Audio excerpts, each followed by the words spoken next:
Yeah, I know I just put out a Next Fest video, but there are simply too many great games in the roster this time for me to call it quits just yet. So after over 50 demos, here are another handful that are worth your attention. Void Souls totally exceeded my expectations and then some. So much so that I didn't even want to finish the demo because I want to go into the full thing as fresh as possible. It's described as an approachable yet relentless top-down Souls-like, and that's exactly what it is. You start off in a dingy prison cell and have to quickly learn how to fight through increasingly more powerful guards, saving enough XP to level up and unlocking new shortcuts back to those much-needed save points. Void Souls leaves a lot to the imagination in terms of visuals, which makes these dark places that much more intriguing. You never know what could be just out of reach in the blackness. Probably another enemy, if I had to guess. I'm totally gonna play the full thing when it releases on November 12th, and I think a lot of you will like this one too. TetherGeist is a super charming puzzle platformer where you use your ghostly powers to get past obstacles and slow down time. You play as a young girl named May who sets out on this coming-of-age type journey deep into the mountains. I love the character designs here, the music, the village. It all reminds me a bit of Avatar: The Last Airbender mixed with Celeste. The story is cute, the main tether mechanic is easy to get the hang of, and I could see the puzzles getting more difficult as new types of abilities and obstacles are introduced. I've been following the studio here on YouTube, O&Co Games, and have found their game design videos to be pretty insightful and entertaining. TetherGeist is currently on Kickstarter, and it actually just reached its funding goals today, so if you're into that sort of thing, maybe check it out. And based on that, there is no release date just yet.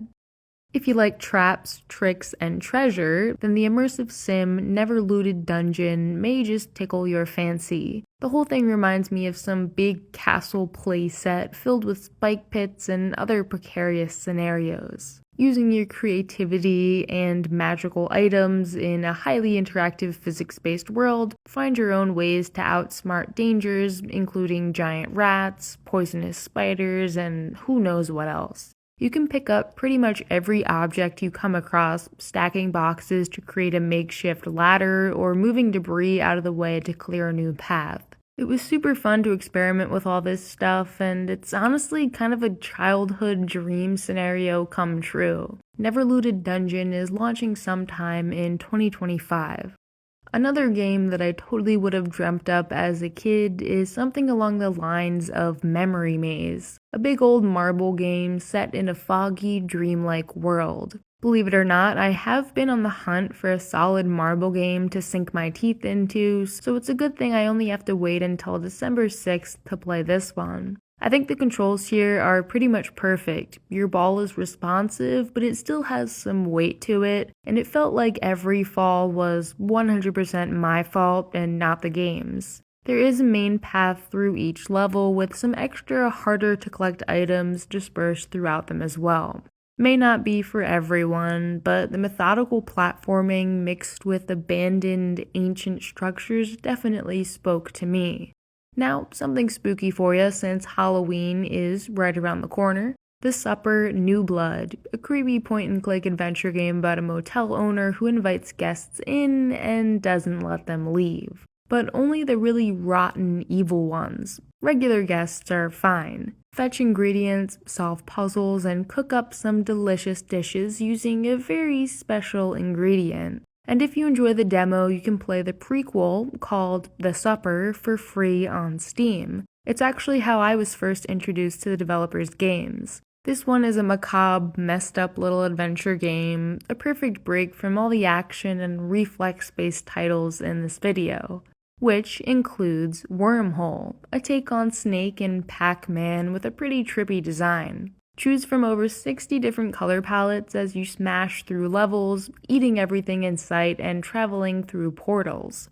A cool game to just jump into whenever you have some spare time and see if you can beat your high score. The concept is extremely simple and easy to pick up, but as you become more familiar with your abilities and gather perks, you'll become an unstoppable cosmic worm in no time. And you don't have to wait very long because WORMHOLE releases on October 31st.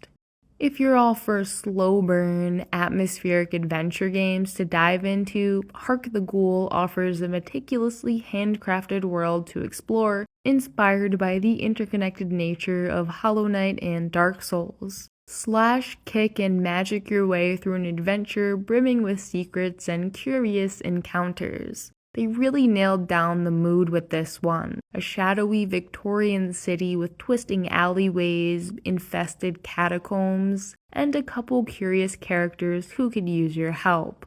This is a game that I could easily lose hours to, slowly working my way across the map as I check out every corner and dead end. A very cool experience. HARK the GHOUL is releasing sometime in 2025. And finally, Glitch Dungeon Crystal is the last game I have for you today. It's a funky platformer filled with glitchy messes for you to clean up. Use your trusty broom and a handful of weird spells to get rid of monsters and navigate this strange dungeon. Sort of a clunky game with tricky physics to master, all wrapped up in a wonderfully weird visual style.